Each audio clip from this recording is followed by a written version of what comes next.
It's so important to be in the moment. Your piece changes constantly. So it's by looking at your actual feet on where you are on the ground. What is the most present way to be right now? Welcome to the Active Ingredient Podcast, your destination for all things personal and professional aligned growth. I'm your host, Sophie Wheel, and I am a deeply curious human and an intentional brand builder who believes that if you are brave enough to go in and do the inner work, then you are more than capable of building the most beautiful, fulfilling, rooted, and abundant life, both personally and professionally.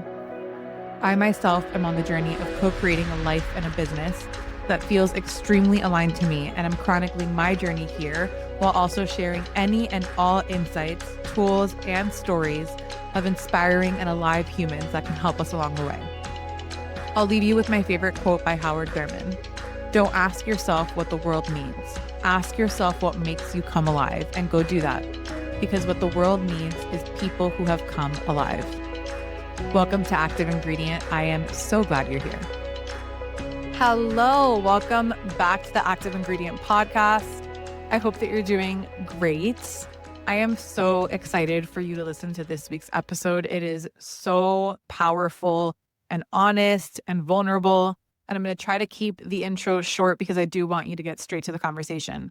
So today we have the incredible Danielle Mainas, who is an artist, a mother, a tarot card reader, and one of the co-founders of Cacio Pepe, a tarot card brand rooted in connection, food, artistry, joy, presence, and spirituality. I am so into what they're doing. We don't get into what tarot is in this episode until literally like minute 30 something or 40. So I'm going to give a high level on what tarot is. Tarot is a tool for self-discovery and introspection. It originated in Milan in the 1400s as a game, and then it evolved into a tool for self-exploration. We do get into what it is, and of course, we're talking about specific things with tarot that's woven through the conversation, but I just wanted to give a high level. So the way that Cacio Pepe presents the 78 cards in their deck is in the form of presenting each card as a unique food, dish, or culinary concept that represents each thing. So for example, the pancakes in the Cacio deck is their take on the Six of Cups. And the moules, frites in the Cacio deck is their take on the Queen of Wands. And we get into why they decided to go the food route and how it makes it more approachable and neutral and fun and nourishing. And it really is one of the most beautiful tools that you can just feel was created with so much love and intentionality. I have mine on my coffee table. I am looking at it right now as I'm recording this, and it makes me so happy to look at every single day. In this conversation, we're diving deep the entire time, like literally from minute one all the way through the end. And we're talking about spirituality, our definitions of connection to God, love, universe, source, whatever you call it. We're talking self-exploration, deconditioning, deep religious programming, accessing higher levels of our brains and our higher capacity, quieting enough within our lives to listen to our true inner voice, and ultimately gently getting to a place where we are putting the power back in our own selves versus outsourcing it to external structures. It is something that I am very passionate about. And I just hope that you enjoy the conversation as much as I have enjoyed having it, knowing Danielle, knowing the Cacio Pepe team, and getting to do this together. So with that, Danielle, thank you so much for what you're doing, for what you and the girls at Cacio have created, and welcome to the show. I feel like what you're doing in the world is so needed. It's something that I've told you personally scared me a little bit, but it was this type of fear that makes me curious. There's two different types of fears. The innate one that we were talking about, like knee-jerk reaction, no. Mm-hmm. And then there's the fear that's like, oh, double click. Like, why is this making me uncomfortable? Mm-hmm. And a lot of the times, those are the things that liberate you. Mm-hmm. And I'm just so curious how you started your whole process and your journey to get to this point where this is the main thing in your life to be talking about and sharing with the world. I'm so curious about people who are on this path in such a clear way. How did you begin your path? I thought about this. I was laying in bed, getting ready to go to sleep, and okay, what is my answer to how this got started? And I realized that my parents really exposed me to magic always consistently and in different ways. And they did not end up together, and it was super fraught in so many ways. But something that I think they really had in common was this interest in wildness and magic. So there was always books around, astrology books. We always had really cool incense tables and things, and there was a lot of like Buddhist icons around. And at some point they were definitely doing independently Buddhism at 70s 80s sort of timeline. But when you say that, what do you mean exactly? Doing Buddhism versus like practicing? That question is such a perfect segue to my next point about it. They never explained anything. So it was like being a little kid in this kind of, you would imagine like a magic shop. Everything was very ethereal and magical. There were crystals, and we lived in this old barn that had been converted into a bachelor pad that my dad lived in. It was super gorgeous, big view of Mount Tam in Marin, which is this stunning mountain, and lots of rock and roll art, Grateful Dead kind of a vibe. But they didn't live like that necessarily as people, and they never verbally explained what any of this was about. They were just about it. They were without talking about it. Just here it is. It's just around, as well as many other things that they were about, that our parents are kind of about. But the style was a little ethereal and a little mystical and magical. And there were always totems all over, and then with no big explanation. So we got to, my brother and I think. Are you older? I am older, 4 years older. Sort of, I really like a kid in a little magic store, just kind of peruse, like pick up that book if you're interested in that book. Yeah. Or my mom would have beautiful little boxes full of dead bees, and it was like, why do you, like, she had collected, this woman is not like a wild sorceress, but there were these little things around. You were like, okay. Have you asked her in hindsight? Well, her name is Deborah. It means bee. So that must be why, but it's this sort of like there was a little bit of poetic stuff around that you could engage with, but no one was sitting down at dinner and being like, let's read this Hafiz piece. We were just doing American life. Yeah. But there was this access to magic. Okay. So I was able to be super interested in it, and it was something that felt cozy and at home to me because it was just around. But I remember wanting to go to Sunday school with my friends, and then being like, that's fine. Yeah, that's totally whatever.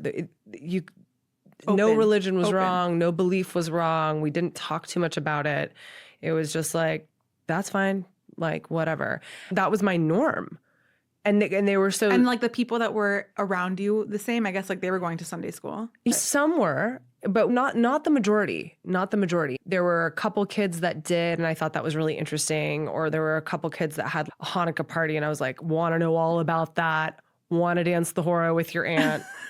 Want to do that. Like, you guys are playing Bob Seger hits at this Hanukkah party, and I am for this. So I think I just loved all the celebratory kind of fun things about it.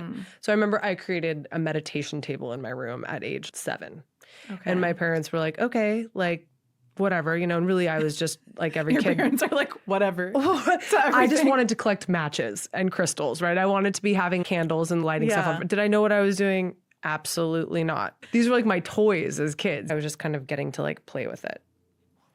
Did you continue on being curious about that? And like, Always. Did you ever have a conversation with your parents after the fact? How did they get into that? I mean, I remember being like, why do we have all of these Linda Goodman astrology books? And it was just like, I don't know, we just have them. There was really no... Were they raised in homes like that also? Because it's also interesting that they were both like that. No, they weren't really raised in homes like that. Yeah, we never really got like too... I don't know. I think I always had the sense that they wouldn't know their answer and that they would maybe fumble. And I liked the idea that it was just sort of like, we have this library pass to explore and we don't really need to enforce anything. They're just feeling into this and making it available to us. And that I think goes back to my feelings about religion and belief and why this system works too. Why the system of what works? Why the system of divinity and tarot and potentially astrology, or really any type of divinity, these kind of modern systems, like why people are reaching out to them. Say more. So we want certainty, but we will never get certainty. Like, no matter what, we don't know what happens on the other side. We have no idea when we get a hit of something, we can call it intuition, like really where that comes from. Or if we have some knowing, it's like, okay, well, was that my ancestors? Was that my beloved dead? Was that my intuition? Was that me time traveling? I mean, we don't know. We'll never know. There is no proof of it. You can never prove it.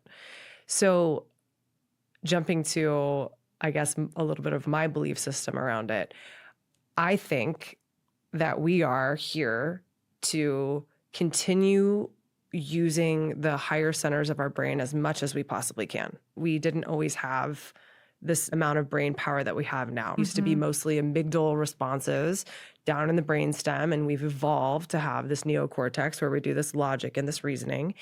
And we are able to really live in the flow up here in our higher brain centers where we really get more done. We are truly more effective. And this isn't like our capacities absolutely grow. Yeah, this is like science, you know. She says, the tarot lady says, this is science, okay, about brains. I mean, you've heard it here. But I believe that that's really what we're here to do. And if you look at, evolution, it's like, yeah, you got this new upgrade, go use it, keep using it, and keep being up in your higher centers of your brain as often as you can. We get pulled out of our higher centers of our brain when we are essentially going to talk about the nervous system in a sympathetic state, when we are freaked out or in fear or scared of something. We absolutely want to use some of our quicker processing, So like, am I in danger? So we're down here in the amygdala. We're not getting all the way up into the higher regions of the brain. So, okay. So it's this big web of things, but therefore, if we're here to learn to calm our nervous system as much as we can in order to be up into the higher centers of our brain, like how do we do that? What is that relationship like? What is that life like for us? And I don't know the answer, but I do know that the feeling of receiving an intuitive hit, I think, often happens when we are in a more relaxed or parasympathetic state. So there must be some connection between higher functions of the brain and what we call having an intuitive experience or having some message come through. So I think that pragmatically, there's something about these systems of belief or divinity or whatever that help us get there. Every sentence and word that you're saying keeps me thinking of the fear of people trusting themselves. And how for so long we've put all of our trust and our faith in systems like religion and government, something outside of you that is telling you if you follow these exact rules, you're good, right? You don't need to access this higher self because something is telling you that you're good if you follow these things. And so there's a bridge that needs to happen because you're deconstructing, deconditioning the safe haven. This was necessary, I think, for some reason, but in order to access this, that means that we have to unlearn putting the power into something outside of you to access the power that is within you, you know? Yeah. This process, I feel like, is really uncomfortable and really difficult for a lot of people. I'm one of them. I was willing to go there and I'm willing to continue to follow it, even though all of my programming is telling me this is dangerous, but it feels like fear. Yeah. It feels like the sympathetic system. It feels like I can't really believe this fully. So in your experience working through this, how have you seen people decondition, or how do you communicate like it's not something to fear? So I think the big one is that many folks have been told that a portal to somewhere else could essentially open, and that you might not have control over what entities come through that portal, right? And so that is a pretty powerful thought and really scary.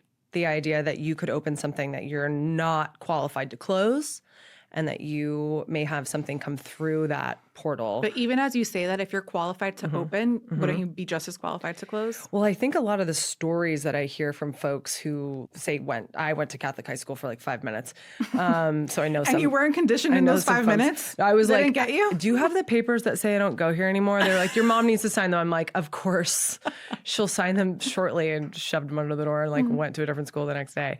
I just Because of that? Is that why you exited? I just didn't buy that there was certainty. You know, I just was like, how can we know? Because it's like, I feel like that's what people shit on with astrology and with all these things. And everyone's like, well, you're trying to predict and you're trying to all these things. And I'm like, what do you think all the other people are doing? Yeah. You're trying to confirm your spot in heaven by following certain rules. And like, I don't understand. So in this system, it tracks, but then in any other system that actually puts the power in your own soul, it doesn't track? Yeah. Well, because if the power is your own, then like, where are you getting your rules from? But that's the fear of self. Right. Like, it goes back to that self-trust, because it's the fear of self. It's the fear of our capacity, because we do have a capacity that can range from either side. Yeah. And then it goes back to choice. So it's trusting your choice. I think it's also this idea of like, can we just go to heaven now? Can we be in heaven today? Like, because that easy, you know, when people are like, well, at the end of the day, you're like, can we skip to the end of the day part where I just like, things are chill and everything's fine and I don't have to worry if I'm messing this up or if I'm going to burn in hell, essentially, right? Yeah, it's this idea that we know. Anyone who is too certain, I think, for me is, you know, maybe missing out on some of the gifts of being here, right? Like, we just have no idea. Back to the portal question. Yeah. So what's the answer to that for people that have that fear that you're like opening a portal that you don't have the power to close? Okay, I think the portal is your own intuitive channel. And I think a lot of ideas can come into your head from many different places. And I think if you have intention and control over the way you want to be using your brain, not to say you will, like we can all say we don't want to have intrusive thoughts or don't want to have this like that's kind where of my thing, head goes. Like, what about people that have intrusive thoughts? Well, but the intention to learn about it, the intention to move in a different direction, the intention to find some other type of method to release yourself from that, right? You can't necessarily fix that unless you're going to just straight up medicate yourself out of it. Right. Without knowing it and having some intention around it. And so I think that is the portal that we're talking about, you know, and what we are often hearing in that portal, and this is not from me, a lot of people talk about this, but specifically Lindsay Mack, who is an incredible tarot teacher, talks about this idea of there being 2 radio signals that come through the portal. And one is your brain. It is the human brain. And the other one is like a quieter voice, and it's usually turned down way down low. And that is another way of talking about the sympathetic and the parasympathetic parts of the nervous system, right? Parasympathetic being when you're able to calm down, potentially, you know, put your thoughts through a little bit more of a logical and reasonable thought process. You may be able to hear some of your own better angels, so to speak. And the other voice is basically like, shit. Like, I messed this up huge and I'm really just not capable of doing this life the way that I should be. That's essentially what it's doing, right? Yeah. It's just a little kid afraid of not belonging, because if you don't belong to the unit, you're toast. Like, you're straight up not going to make it, you know? So you have that kind of interplay going on at all times. So I think that the portal is is essentially, you know, what those 2 radio stations are coming in from. And yeah. So for example, if I'm pulling a card, there's a couple things I do to kind of make it all make sense for myself, right? The first thing I do is I check in. So I do a tune in. I say, okay, I'm just going to do it. And I did it in the car on the way here. I do it before I basically sit with somebody so that I can be as it's like a little prayer, right? So I can say, okay, I said my little prayer. So I call upon my highest, wisest, most loving version of myself.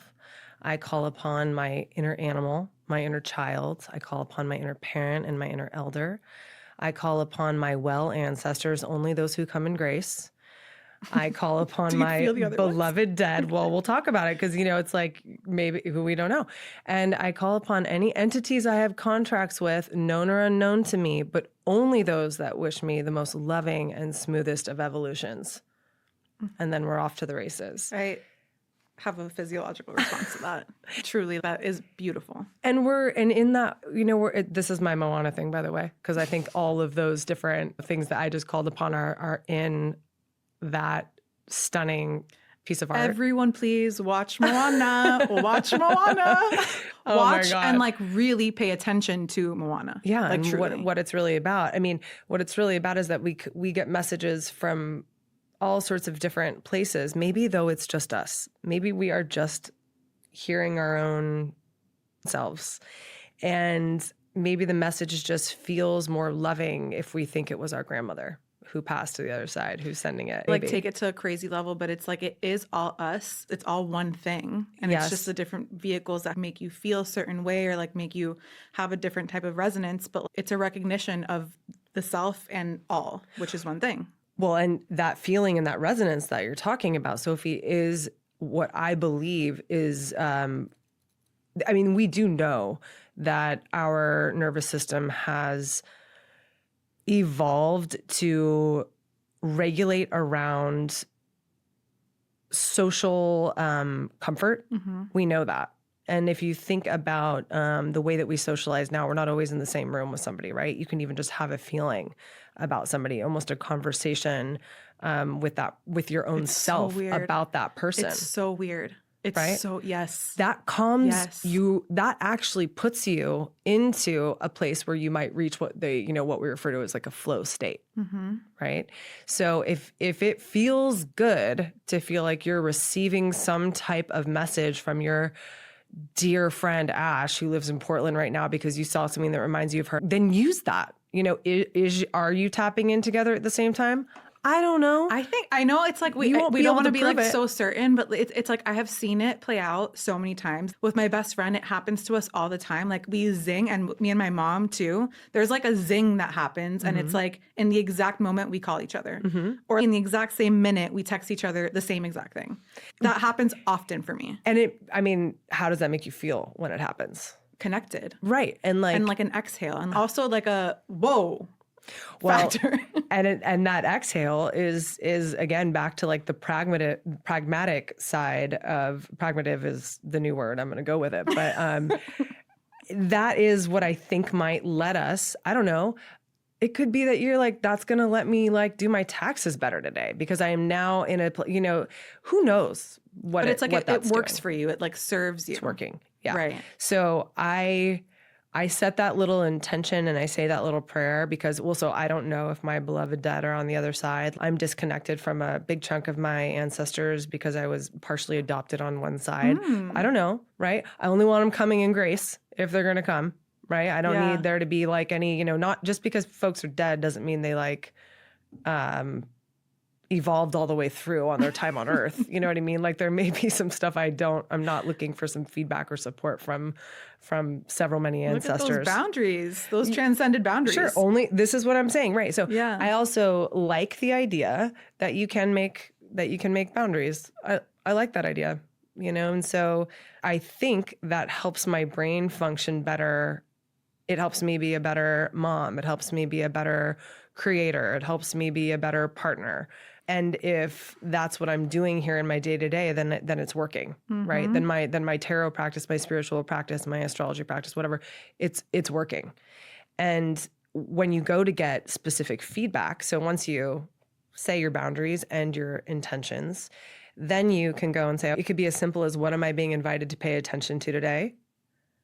Or it could be as specific as my brain will not stop looping around a specific thing. Literally my text to you yesterday. What can I was SOS. Yeah. What can I gather from this? What would you have me do about that right now? You can ask something super specific like that. So you're going to get an answer of some type, and there's no right or wrong way to pull a card. I love the go fish method, shuffle method, that a 3-year-old can do, just throw the cards on the table, get them into a big messy pile and pull a card.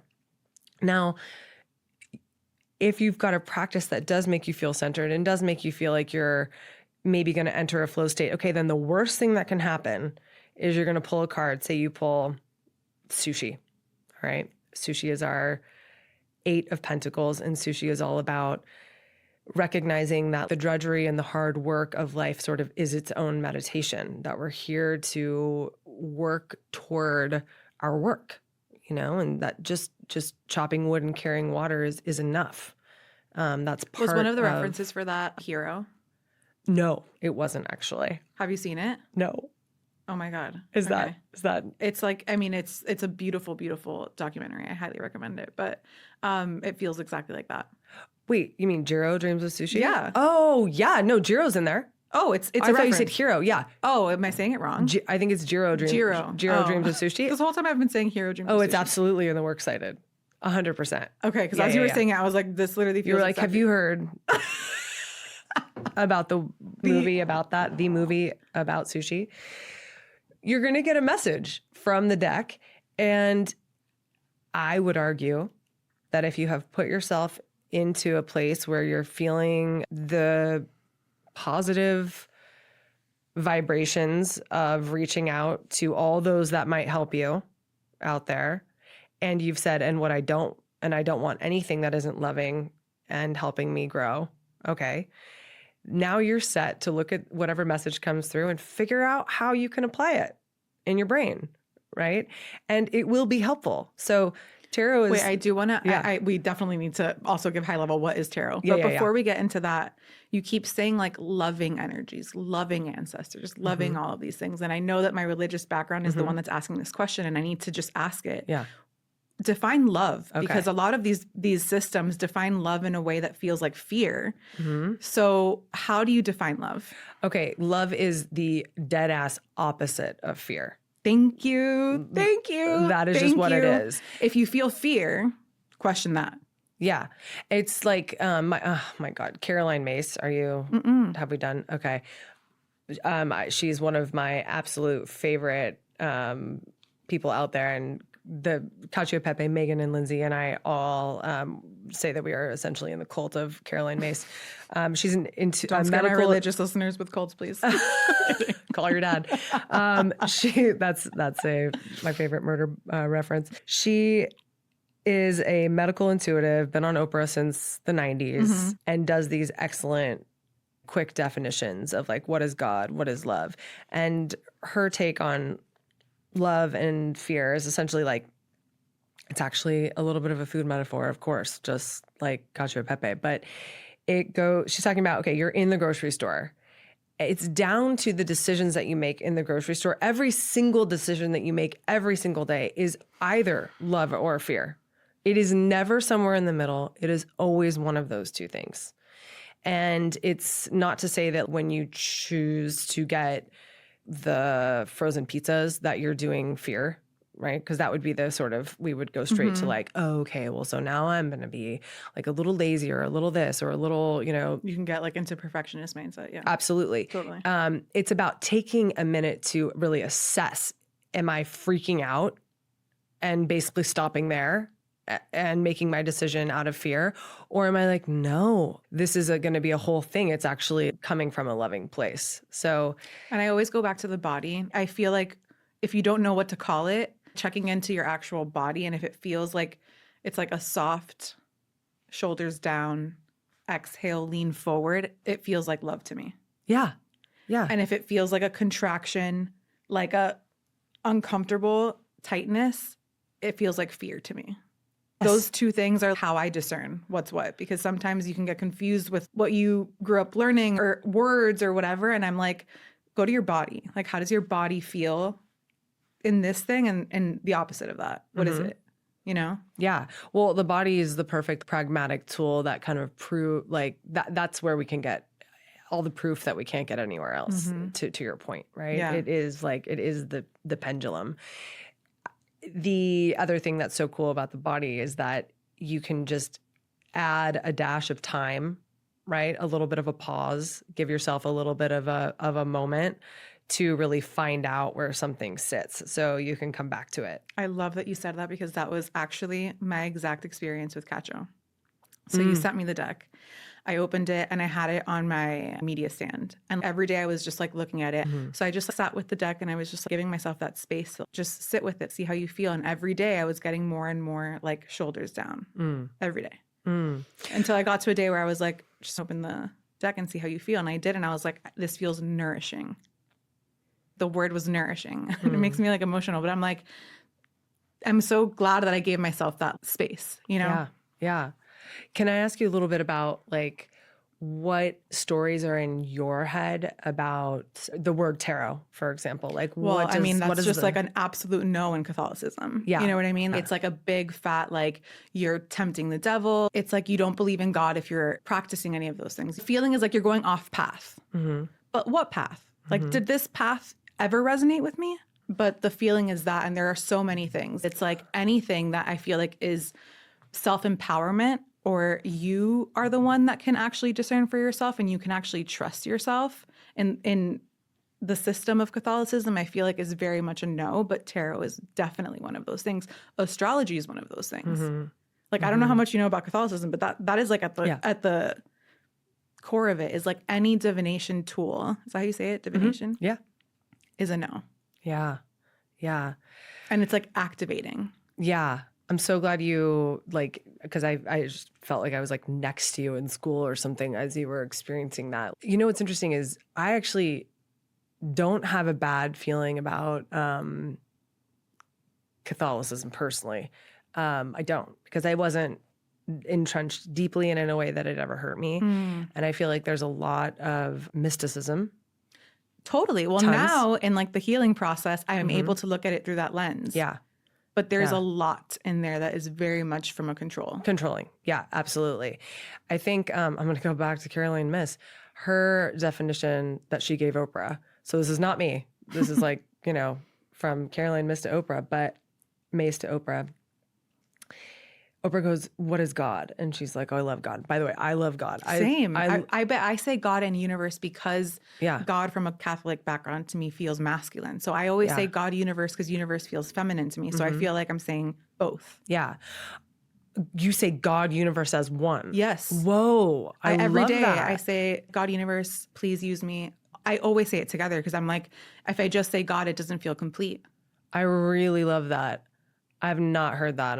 I love that. It's so beautiful. I always, I don't know, like I just from a Catholic background, God was always masculine. Yeah. Always. And that was one of those things that as a little girl, I would always just be like, this doesn't feel right. Why are all the priests men?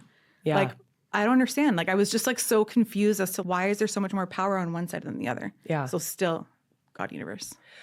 The power that I love, or like the way that this definition that I like so jive with allowed me to just use the words just straight God again, or really for the first time and feel it, was God is law.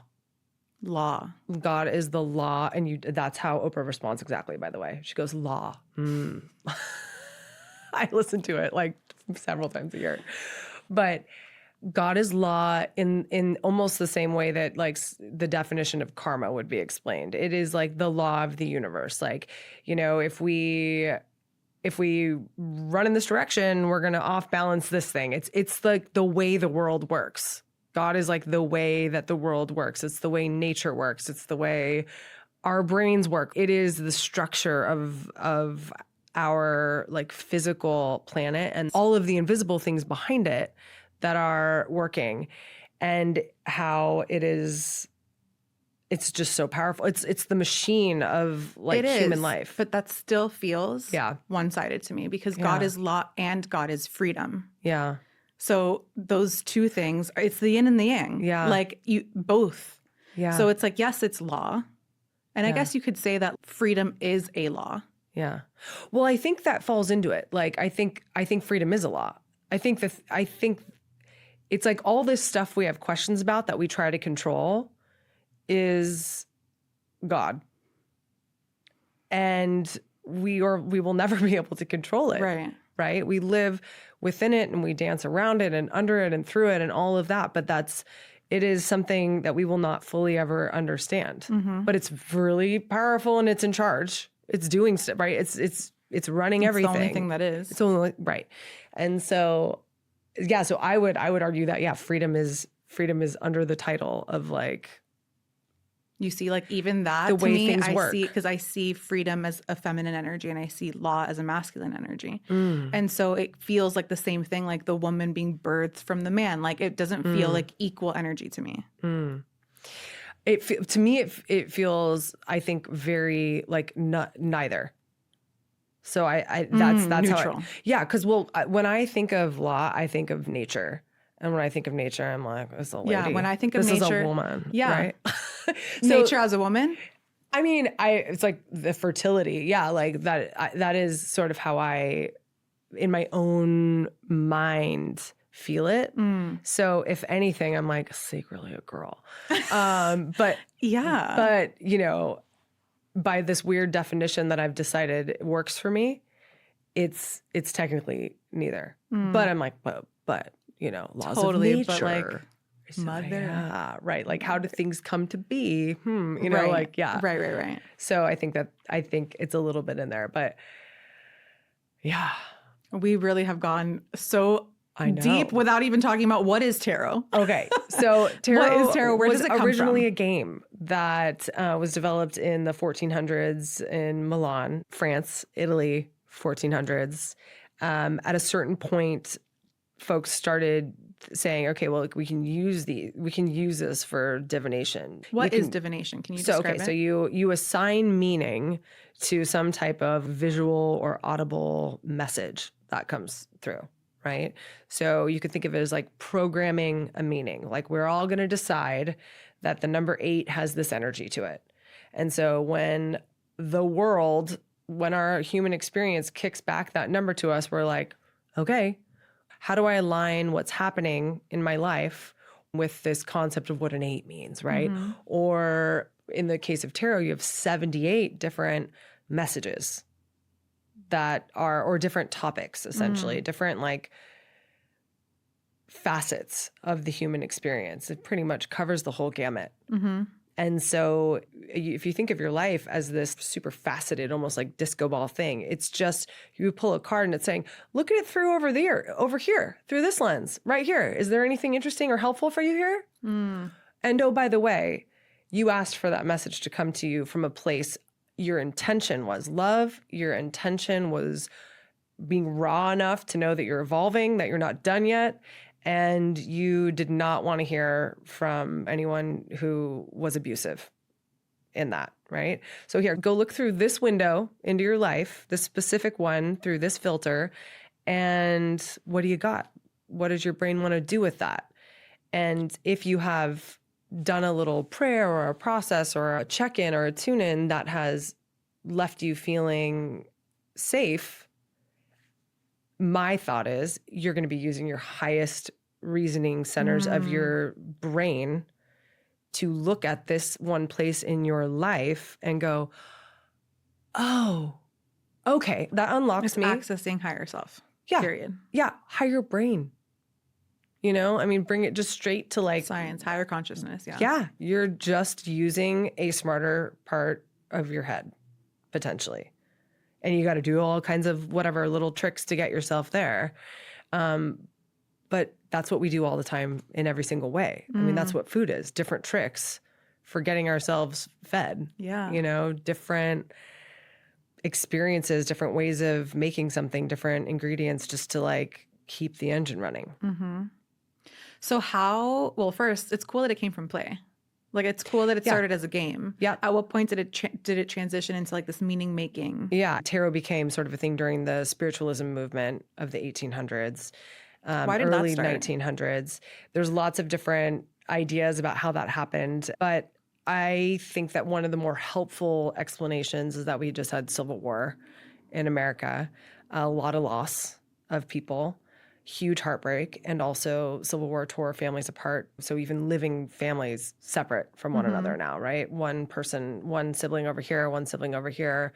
So not only separating people by death, but also separating people along this political line. And the damage that does to our hearts and our minds, and then our need for connection 1000%. And so we say, okay, I can't write a letter to this person because I either don't know where they are, or they have died, or they're not receiving my calls. And I need to connect back to them because my experience of knowing them is so important to me. And it reminds me of all these other things that help me, that help me feel some lightness at all. Mm-hmm. And so it's reaching for that. That's an explanation that made the most sense to me. I love that. And as you're saying that, a definition for God universe that I have, or like, what is it? It's connection. Mm-hmm. And it's the opposite of that is separation, disconnection. Mm-hmm. Totally. And I think that when you're doing that kind of prayer, relaxing, getting into the parasympathetic, you are connected to whatever you want to call it. And that's the access to the higher brain. Is that? Totally. Yeah. Yeah. And the body does weird stuff when you feel connected too, right? Like your shoulders tingle, or you feel an energy down your back or up, and like it feels like touch. I don't know, we don't really know what all of that is, but we can also assign some type of meaning to that feeling, like, well, this is a good feeling. I really like it. I want to be in this feeling more often. I want to take this type of breath when I do this specific type of stretch because it just makes me feel good. Mm-hmm. It makes me feel like I'm on time for my life and I should be doing this right now. Yeah. And I may, yeah. So I think we're just really trying to feel as good as we can about this life where we all die and we don't know what that looks like, and it's inherently scary. Mm-hmm. And so we're trying to constantly control that. We're just, or another way to say it is we're always trying to connect. Yeah. The in-between from Yeah. the birth and the death. We're just constantly trying to connect to the thing that we know is beyond. So how do you go from growing up and having this around your house and getting into it to then actually making a business out of it? Because a lot of people practice tarot as a thing that they do once in a while, or they have it in their homes, to then actually birth something and create it, and now working towards having that be your full-time thing. So now fast forward to Megan and Lindsay. And Megan, Danielle's co-founders of Cacio Pepe Tarot, co-creators of Cacio Pepe Tarot. And we would get together and make altars and make food and make cocktails and drink wine and sometimes pull cards. We all had the Kim Cran's Animal Spirit deck, which is incredible. It's an oracle deck, so not a tarot deck. A tarot deck is very specifically 78 cards about 78 particular things. An oracle deck can be any number of cards about anything, but each card has its own little message. Mm-hmm.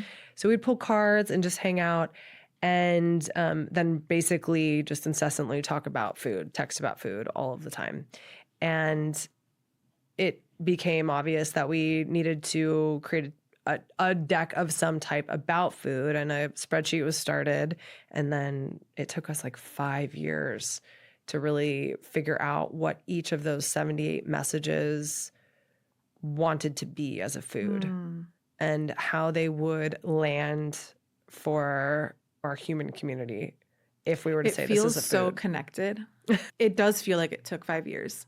It feels like it was truly metabolized. Like it really, another food pun. They never end. It really does. The amount of references that you have in there, just the wordplay, the art behind it. You do the art, right? I did. And we were originally going to hire an artist. But then I put together a few collages as like this is sort of what I'm thinking. And we were like, oh no, you're going to have to make 78 of these because this feels like us. It feels so good. Like that's what it feels like to me. It just feels so nourishing. It feels so good. And I want you to explain also just like, can we give a few examples of what each one of the cards could mean and like how they would interact with it versus doing regular tarot? Yeah. So, okay. So for example, we have the High Priestess is the oyster. And the High Priestess as a like classic card, it's also a she, which in our deck, we don't do any he or she.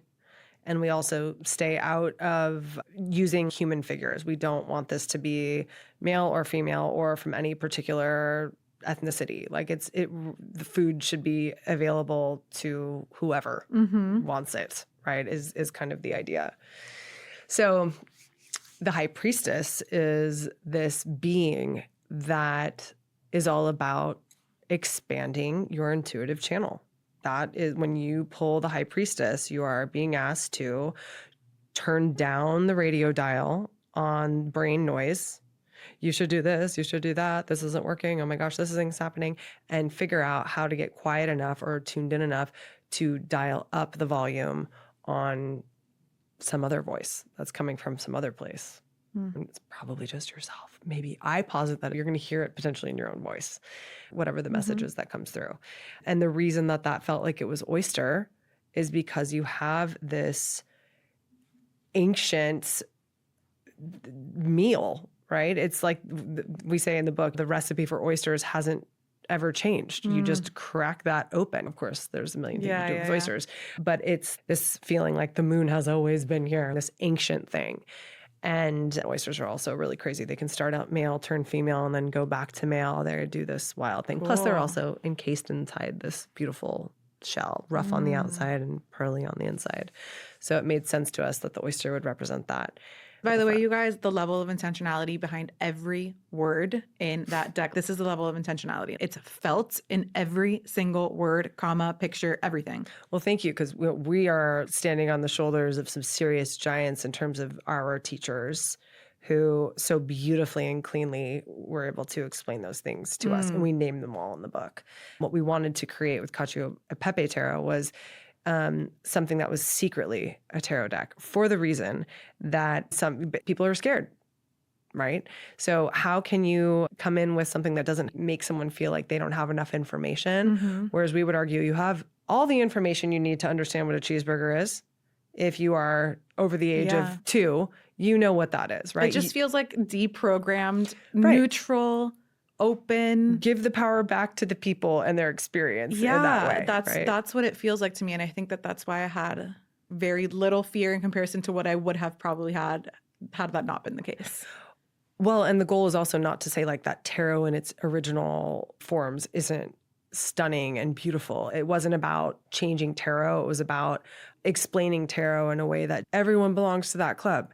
And every human is having a human experience. 1,000%. Like there's nothing that you're going to read in this deck that you haven't experienced in one way or another. It's also not meant to be predictive. And we're sort of a little like loud about that too. Reason being that I think it's beautiful that some folks are clairvoyant, you know, clairaudient. There's all types of clairs that you can be. Are you? You know, I don't know. And I have, of course, been mystified on many a hike with myself alone, wondering if, am I this or am I that? And then I'm like, not helpful. It's like, I think I get into a little bit of like, my ego becomes not sturdy, like almost immediately once I start going down that path. Because it's like, what, you know, I don't know. And I'm not sure it's helpful. And I think there are people who know. And I think that's helpful. That could be helpful for them too, because they may need different boundaries. They may need different practices. But so far, I think you find what works for you. And then, you know, I don't know if I fit under a label. But many times working with other people, you know, like Megan, I'm like, you're channeling. Lindsay, oh, you're like fully channeling. So that is, I feel like it's easy for me to see it in other people, but not something that I call myself. I do think it's important to talk about the fact that you don't see it as something that's predictive. So yeah, because a big part of the deck was the idea that this should be for everyone of any age. You know, there's a couple swear words in there. That's like the fun ones. They're the fun words. Like, don't worry, parents. We wanted it to be for every single person. So, but not everybody is clairvoyant. So I heard someone say once, you can't make a magical tool that isn't true. That really stuck with me. And I'm not sure that maybe you can, but it was like, okay, well, what's true? To me, that meant true for everyone. Like it has to be accessible to anyone. So if not everyone can be predicting what's going on, then what can everyone do? Everyone can put themselves into a headspace where they're able to tap into what may feel more like the heart, may feel more like the soul, may feel more like the present moment. Everyone can do that. May feel more like an exhale? Yeah. Yes, may feel more like an exhale. And so if that's what everyone can do, then that's how we want to translate these messages. I love it. Yeah. So for the here and now. I didn't ask you this question, but you kind of went there already in the beginning about what were you like as a kid? Uh-huh. Do you feel, I mean, you did explain that you were making your own little altars and like doing your own thing. Yeah. Seems very similar. But from like a personality and how you show up on a day to day, do you feel like you're tapped into that or that you're currently in that zone? Completely. Like absolutely. I mean, I am exactly the same way that I was as a kid. Were you ever not? Like, did you ever lose it? No. That's rare. No. I mean, I've definitely acted less mature. You know, I will do that again today. But no, I think that that's always been there. And I really am so grateful to my parents for that space to be playful and to be exuberant, to put all these magical things out in front of me and then not to give me rules about it and to just kind of let me figure out what the fun stuff was for me. That's fascinating. It's interesting that you were raised in that way and you never lost it and had to like re-find it. Well, it's like they made it easy, you know, like they gave me cool references that are still my references today. Yeah. I was like, Dad, I don't want to be for Halloween. He's like, you should be Janis Joplin. Duh. That's what's cool. And I'm like, right. Thanks. So, yeah. So that's kind of stuck because you know, with me. like the whole premise of the show is that like a lot of us forget, we like lose connection to it. Yeah. We find it or try to look for it in other things and then we return back to it. I think what I did forget was what I'm learning to forget is that there's no such thing as like real safety. And so, and that is something as a child you look for. You want to feel safe. And I think what I'm learning now that is maybe like the big difference is that there's no way to control for safety. That's not real at all. So how do you find peace? That's another reason why it's so important to be in the moment. Like your peace changes constantly. So it's by looking at your actual feet on where you are on the ground. Like what is the safest, what is the most present way to be like right now? So I'm learning not to make proclamations about myself. I have an incredible teacher that's helping me do that, Erica Wright. She's amazing. How is she helping you? Saying the truth about yourself in your moment all the time. And yeah, not making, you know, she's like, you don't need to send a newsletter about how you are now, you know? And I'm like, wait, that's hilarious. It makes me laugh all the time because I am like, do you ever find yourself crafting a newsletter basically in your head in the shower? Podcast. I literally am like, I have a thought. I have a solo. Okay, great. Yeah, it's like, she's like, stop doing that. But that, yeah, and be like, this is how it is, you know? Like the minute you know how it is, it's like, it's not that way anymore. Literally. This is the best. I'm obsessed. I think we have to end there. Yeah. This has been incredible. I really am so grateful for what you're creating. I think it's so needed. I think that in at least the next few years, I feel like we're going to be moving and evolving at such a rapid pace. And I think having tools like this that can be just entry points for people to connect with themselves in a way that feels good, doesn't feel scary and nourishing is just so needed. So thank you. Truly, thank you for what you're doing. Thank you for what you're doing and bringing us all back to ourselves. Thanks. I love you.